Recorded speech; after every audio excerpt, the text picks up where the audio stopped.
Hello, I'm Robert Webb, the face behind Brainstorm lore, and this is the third and final video where I talk about my hopefully upcoming sci-fi comic, Babylon Rocker. Last week, I talked about the setting of the story, that of an empire that has essentially been thrown into chaos and the various factions. The week before that, I talked about the history of how the world came to be the way it was. Now I talk about the most important aspect of any story: the characters of Babylon Rocker. Technically, there are 6 main characters of Babylon Rocker, but the closest thing to a main protagonist would probably be Honoris. You see, the last emperor of the Sol Hegemon was a real conqueror. He spent his entire reign adding new worlds to his dominion. He also gave flat zero regard to his personal life, conceiving of all of his heirs through in vitro fertilization. But after decades and decades of work, he turned around, looked at his family, and decided that none of his children were fit to inherit the empire that he would one day leave them.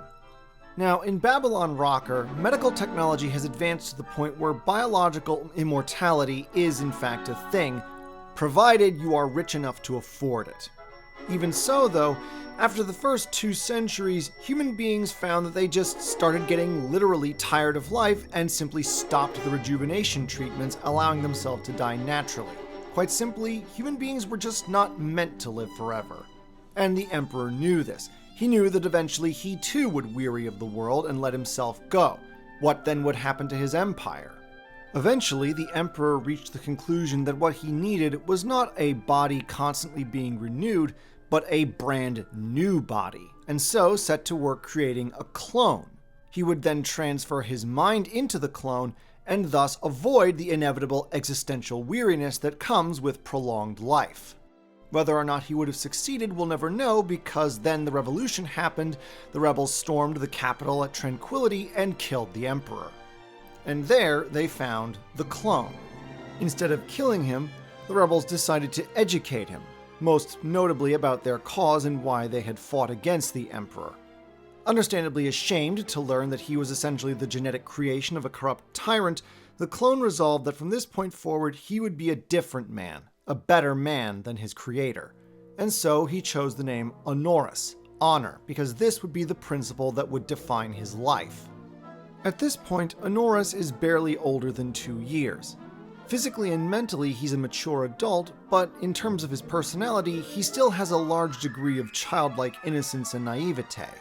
As such, he often is the one who gets the others into trouble or involved in things they would otherwise like to avoid, partly because of his desire to help others, but also because he intervenes in order to prove to himself that he is different from the Emperor, a good person who tries to do good whenever he can. Unfortunately, the galaxy is not going to make it easy for him. You see, cloning is considered illegal on most worlds, and with the exception of the Usanem, all 4 of the major religions morally condemn it. So not only is he a clone, but because he resembles the Emperor so much in his prime, everyone knows that he is a clone of the most hated man in the galaxy. On the plus side, though, his clone body comes with a few handy bonus features. See, the late and unlamented Emperor didn't want just a new body, he wanted a new and improved body. So he altered its metabolism, meaning that Honoris can heal faster from injuries, and he increased the density of the muscle and bone structure, so that Honoris is faster and stronger than ordinary people. Though this comes at the price of not being able to swim very well, and he has to avoid deep water at all costs. Because of his youth and inexperience, Honoris mostly serves as the POV character, the one that helps introduce the reader to certain aspects of the universe. But though he is the closest thing to the main character, he's not the leader of the Babylon Rockers crew. That honor belongs to Nassina. Born on Io, one of the moons of Jupiter, Nassina spent her formative years alongside her older brother Bate under the absolute worst aspects of neo-feudalism in the solar system, finally leaving only after the 2 of them had worked themselves to the bone, earning enough money to earn passage out of the system. Eventually, they arrived in some of the more independent worlds, those that had not yet been consumed by the Sol Hegemon, and it was there that they picked up the ideals of revolution and joined the Equitist movement. While Bate swiftly rose through the ranks of the revolutionary chain of command, Nassina had little interest within internal politics, being something of an idealist at heart. A fighter, not a thinker. Still, both siblings took part in the attack on Luna that ended up killing the Emperor, and it was Nassina that spoke up for Honoris when the other revolutionaries would have killed him for being the Emperor's clone. Alas, what ultimately broke Nassina's revolutionary idealism was a combination of the political infighting that inevitably broke out within the revolutionary movement after victory, and the fact that several of the Equitist revolutionaries, including her brother, embraced ideas that she found far too radical. In fact, to her eyes, they often seemed just as tyrannical as that of the neo-feudalists that they had just overthrown. This led to a falling out with Bate that still haunts her to this day. Worse yet, when the Imperials rallied and retook Luna, Nassina found herself in a position of being disliked and mistrusted by everyone involved. The other Equitists called her a traitor to the cause, while the Lochians refused to trust her because in their eyes, once an Equitist, always an Equitist.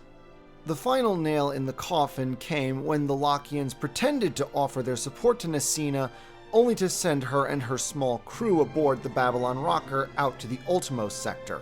Ostensibly, it was to help rally support for the revolution. In reality, it was to simply get her out of the way. Because again, they did not trust her.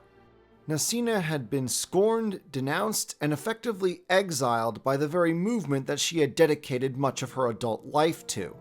To make matters worse, the chaos and disorder that has swept through the galaxy has caused her to wonder if maybe the revolution had done more damage than even the Empire had, as it seems to have inflicted only suffering and misery upon the very people that it was purported to help. The influence of Firefly is especially strong here, as I essentially conceived of Nassina as an inversion of Malcolm Reynolds. It's not that the rebels lost against the Empire, like the Browncoats did, but rather that the rebels won, only then turned out to be just as bad as the Empire. Like Mal, Nassina has been deeply wounded by the past. Unfortunately, unlike Mal, she has not yet become jaded or cynical, because the scars are still too fresh. However, as captain of the Babylon rocker, Nassina cannot afford to let these wounds stop her. The rest of the crew rely on her, and unlike the revolutionary leadership, they trust her. Nassina may have failed the rest of humanity, but she is determined not to fail them. Nassina may be the captain of the Babylon rocker and the leader of its crew, but Adrian is both the ship's actual owner and the one who flies her. Adrian is a pacifier, a human that was genetically and surgically modified by the Emperor as a means of crowd control. All pacifiers are genetically modified as children to have pheromone and hormone sacs beneath their skin. These sacs release chemicals that can influence human behavior. They could be used to keep a population docile and unwilling to rise in rebellion, or they could be used to inflame a peaceful protest into a violent riot, giving the authorities the excuse to crack down. Mentally conditioned from childhood to serve the Emperor, Adrian initially spent his years as a loyal servant of the Sol hegemon, but then he began to notice how his fellow pacifiers became corrupted by the power they had over individual humans. He became increasingly disturbed and horrified as he saw them become ever more sadistic, using their abilities to mess with the mental and emotional states of other people. This ultimately caused him to defect to the revolution, and even then, because pacifiers were a well-known tool of the Empire, they would never have taken him in if Nassina had not spoken up for him. As a result, his loyalty to her is beyond question. As a general rule, due to his life experiences, Adrian is the most cynical and mercenary of the Babylon Rocker's crew, the one most likely to drive a hard bargain or demand a higher price for a job, even if his friends are reluctant to do so, because he ultimately prioritizes himself and their well-being over everything else. Most of the time he wears makeup to conceal his pheromone glands, and while he does occasionally use his abilities, usually to help the others out of a jam, he always hates doing so because it reminds him of what he was made to be, a living tool of control. Next is Catherine, the ship's medic. Born on Herschtal, a heavily industrialized world in the Alpha Centauri system, it was also a world that was torn apart by near constant war between factions that were affiliated with the rival Syntixi and Usanam religions. At one point, when she was a young woman, Catherine lost her arm in an accident. Now, because technology is so advanced in the future of Babylon Rocker, they could have essentially regrown the arm had they acted swiftly. But at the time, Catherine's rulers were of the Syntixi religion and decided that it would be both physically and morally better for her if they instead grafted a bionic limb in its place. As a result, Catherine generally hates Syntixi and despises being mistaken for a techno-cultist by strangers. The one good thing that came out of this experience was that it made Catherine decide that she wanted to be a doctor. Unfortunately, her family was of commoner background and so couldn't afford a formal education. The best she could do was apprentice herself out to the local town doctor, from whom she acquired a rudimentary knowledge of field medicine. Unsurprisingly, given her hatred for the rulers of her world, Catherine joined the revolution and eventually joined a cell that was led by Bate and Nassina, where she essentially became the group's medical officer. Unfortunately, most of Nassina's unit were killed during the Imperial counter-coup that saw the revolutionaries flee from Luna, and Bate ultimately fled with his radical friends to Mars. Unlike Nassina, who agonizes over whether or not the revolution was justified, Catherine has no doubt that it was worth the effort even if it fails. In that sense, she's kind of the rock of the Babylon Rockers crew. Whenever the others have doubts about a course of action, she is the one that will always insist on forging ahead, for better or for worse. Because Catherine grew up on a world that was riven by religiously motivated warfare, she has become a vocal atheist, and this sometimes brings her into conflict with Kogetus. Kogetus is a priest of the Aquinian faith. He was originally sent as part of an embassy to the revolutionary leadership after it had overthrown the emperor. It was during this time that he met Honoris, and despite the fact that Honoris was the product of cloning, a science that the Aquinian faith considered blasphemous, Kogetus could not help but feel sympathy for the young man, laboring under the fact that he was the clone of the most hated man in the galaxy. And so, in the weeks leading up to the Imperial counter-coup, Kogetus effectively took Honoris under his wing and made himself his self-appointed educator and tutor. Kogetus ended up fleeing Luna aboard the Babylon Rocker along with Honoris, Nassina, and her few remaining followers. Later, after the revolutionary leadership decided to effectively exile Nassina and anyone associated with her to the Ultimo sector, Kogetus decided to accompany them, and essentially continues in his role as tutor to Honoris. The final member of the crew is Julius, a new ape, specifically a gorilla, who, like Catherine, joined the revolution and became a close friend and associate of Nassina.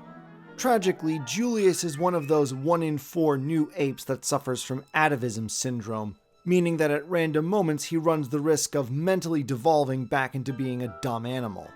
In an effort to better control his atavism syndrome, Julius from a young age subscribed to a discipline known as Mensicor, which is essentially a kind of mental training / martial arts.